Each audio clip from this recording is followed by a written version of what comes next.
You know, in the Marvel Cinematic Universe, Thanos was a villain, right? Everybody wants to get rid of the villain. So the Avengers are assembled to tackle or face the villain. But here in the World Cup multiverse, if you will, Thanos is not a villain. No, no. Thanos is actually a good guy. He's inevitable. He wears a suit of armor with the colors of the Argentine flag. He's getting a little old. He's a little shorter than the original Thanos, but boy, is he inevitable. The Thanos of this World Cup is Lionel Messi. Welcome back to the channel. Welcome back to JKLFC. And in this video, I'm just gonna recap the round of 32 and let's predict the round of not the round of 32. We're gonna recap the round of 16, and we're gonna predict the quarterfinals that will start, I think, on Friday morning or Thursday night, depending on your time zone. So let's get to it. I think we're gonna start with excuse me.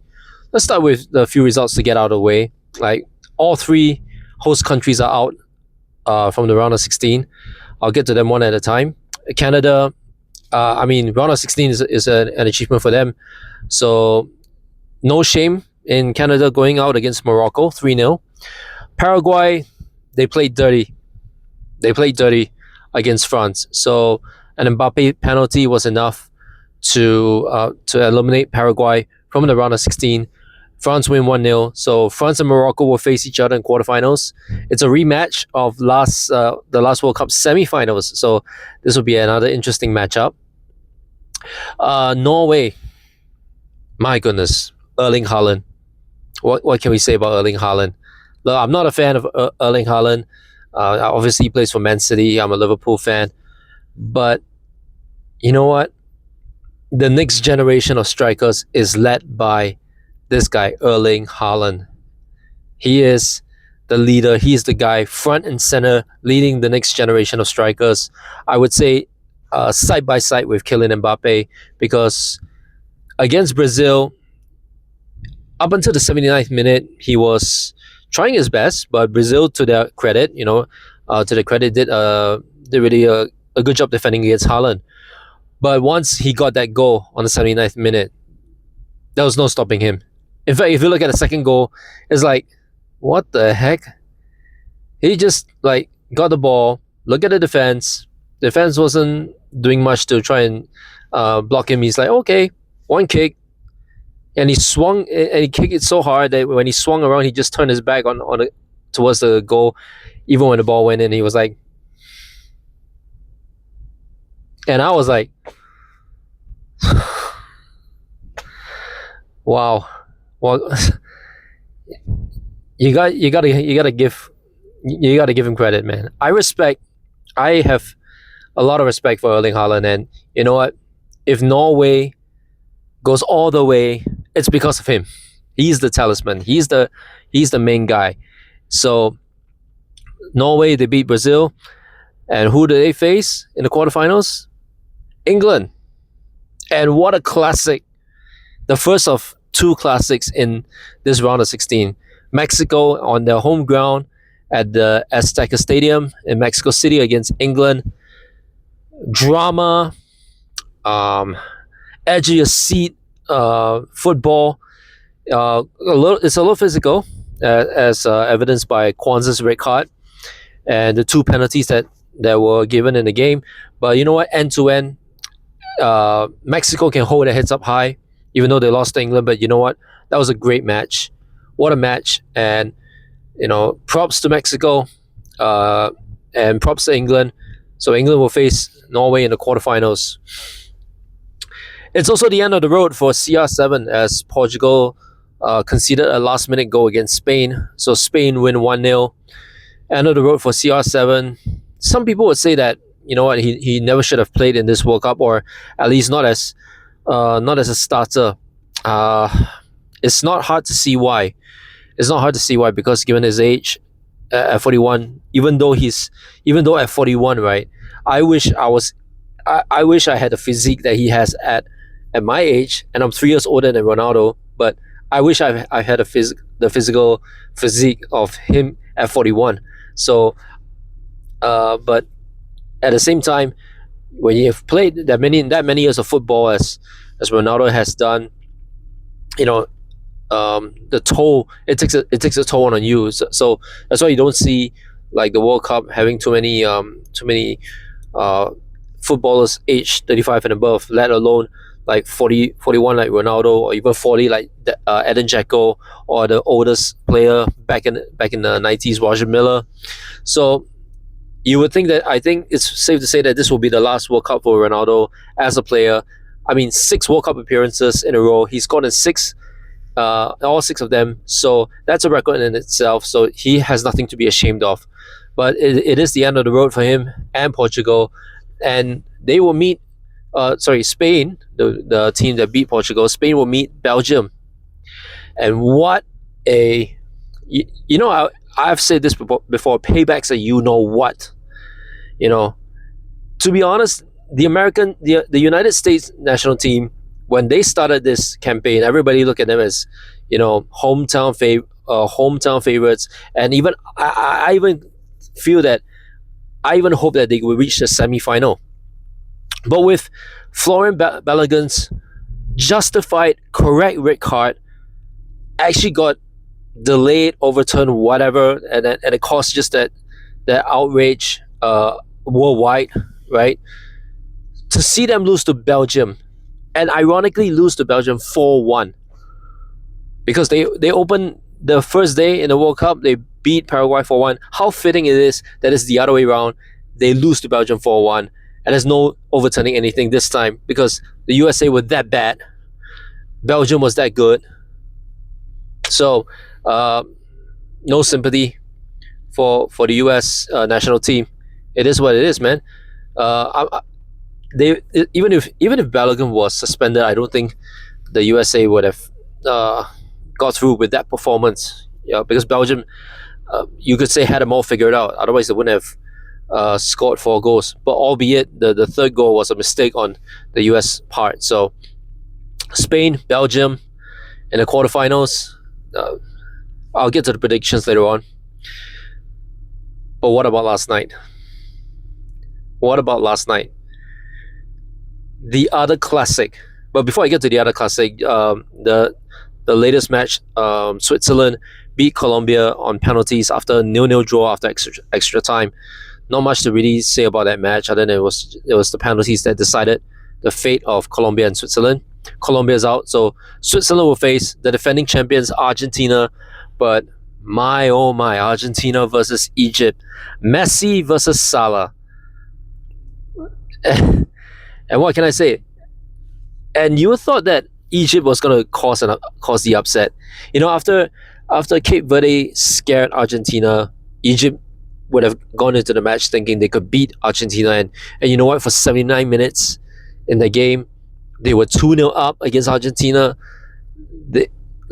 You would think Egypt is gonna pull off the upset. You would think Egypt is gonna shock the world, if you will. And to be fair to Egypt, they played like kings. Okay, we talk about King Mo Salah, whatever, right? The whole Egyptian team, they played for 79 minutes. They played like kings. They even saved a Messi penalty, But, and I said this before, I've never known Argentina to be comeback kings. I've always known them to be a very fluid teamwork. If they get the lead early on, right, they will hold on to the lead somehow. Or if the game is going to a draw, there was some Lionel Messi will find a way to win the game. But I've never seen Argentina come back from the way they did, until last night. From the 79th minute, when they pulled one back 2-1, suddenly there was no stopping them. And Lionel Messi, the Thanos of the World Cup, when Thanos says, "I am inevitable," I'm not surprised if Lionel Messi, in his mind, obviously, because he didn't say it, I'm not surprised if he thinks, yo, I'm here. You cannot avoid me. I'm inevitable. Boom! 82nd minute, equalizer. And then it just went on from there. That last minute goal, what a cross. What a cross from Lautaro Martinez to Enzo Fernandez to hit the ball. And you could question the Egypt team. Like, why, when Lautaro Martinez got the ball, right? He ran to the byline or to the far side. Why wasn't the other Egyptian players running back? Because when Lautaro Martinez crossed the ball to Enzo Fernandez, there was only one Egyptian player trying to stop Enzo Fernandez. I believe, like, if the Egyptian players kept running back, right, there will be another player ready to intercept the ball. And who knows, the game might have gone to extra time. So I think Egypt might have to take responsibility for that. But Enzo Fernandez scores the winner. Argentina win the game. They go to the quarterfinals, winning 3-2. And tears from Lionel Messi after the game. You've never seen him this emotional. In fact, you've never seen him emotional almost ever. And to see him cry like tears of relief after surviving another African opponent, a strong, worthy African opponent, to see him let loose his emotions in the round of 16, like, you can tell this is a different Lionel Messi. And I've said this before, maybe because he has already won the World Cup once. This World Cup is kind of like an encore tournament for him. He's playing more relaxed. He can let go of his emotions because like I said, I've said this before. What's the worst case scenario for Lionel Messi if he doesn't win this World Cup? If Argentina couldn't defend the World Cup, he's already won one. He's done it all. So this is more like he's just having fun and he can let his emotions out. So can you imagine the emotions? Like if Argentina go all the way and win back to back, but there's still games to go for Argentina. There's still games to go for the other 7 teams in the quarterfinals. So speaking of which, let's shift gears to the quarterfinals now. France versus Morocco again. It's a rematch of the last semifinal. I think France will nick it. They will nick it because Morocco will not give France an easy time. If France thinks that Paraguay was a tough match, Morocco is going to be that much tougher because they remember what happened in the semifinals and they want payback. They want revenge, if you will. So, but France will have a bit too much quality and they will nick it just past Morocco. And they will face the winner of Spain versus Belgium. This one. This will be another one of those, like, I think it will go to penalties. It could be a 0-0 draw, it could be a 1-1 draw, because nobody from either team has really stepped up and become a star. There's impact players like Mikel Merino, who scored that last minute winner against Portugal as a substitute, but Lamine Yamal, he's not been like that star. Belgium, the old guard like Kevin De Bruyne, Lukaku, Tillemans, even Trossard, they occasionally pop up, but they're not like a star level in this tournament. So I think this match will go to penalties. I think Spain will just edge it out in penalties, but it won't be. I don't think it'll be an entertaining game. I don't think it'll be a pretty game. In fact, it's the other side of the bracket. With Argentina versus Switzerland, I think it's going to be another nail biter. I think Argentina will pip Switzerland to the quarterfinals, but they're going to have another tough game again. The key matchup in this quarterfinals, in my opinion, is Norway versus England. It's Erling Haaland versus basically the entire Premier League, but this time it's on an international level. This is the one that I really don't know who's going to win. This is the one where I feel that it can go either way. So leave a comment as to between Norway and England. Leave a comment as to who you think will win that quarterfinals. And I'll tell you why. Because we're reaching the climax. We're reaching the end game of this World Cup. And chat and you viewers out there, think about this for a second. Let's assume France go to the finals. Kylian Mbappe leads France to their third straight. It will be the third straight World Cup final from 2018 to 2022 to 2026. All right, and other than there are only two teams that I know of that have gone to three straight finals: Germany in 82, 86, and 90, and Brazil in 94, 98, and 2002. So if France goes to the finals this time around, it's going to be their third straight final. Kylian Mbappe is going to obviously is going to be the one leading the team there. Imagine this: who's waiting for Kylian Mbappe on the other side? It could be Lionel Messi, and we could have a rematch of the 2022 Qatar final, which to this day, in my opinion, is the greatest World Cup final. But let's say if Messi doesn't make it, let's say somehow Messi's out. I would assume in the semifinals, right? Who's going to meet Kylian Mbappe in the finals? Could it be Harry Kane with England? Could England reach the final? And their first final since 1966, and that was the year they won the final. It could be a last go round for Harry Kane. Or it could be a prelude to the next generation rivalry. What if Norway goes to the final and meet France there? Kylian Mbappe versus Erling Haaland. That would mean that in this World Cup, the Messi versus Ronaldo rivalry is over, and in the same tournament, in the same year, a new rivalry takes center stage. Erling Haaland versus Kylian Mbappe. The two best strikers in the world right now, probably the two best strikers, take center stage in a World Cup final at MetLife Stadium in New York City. Can you imagine the media buzz that comes with that?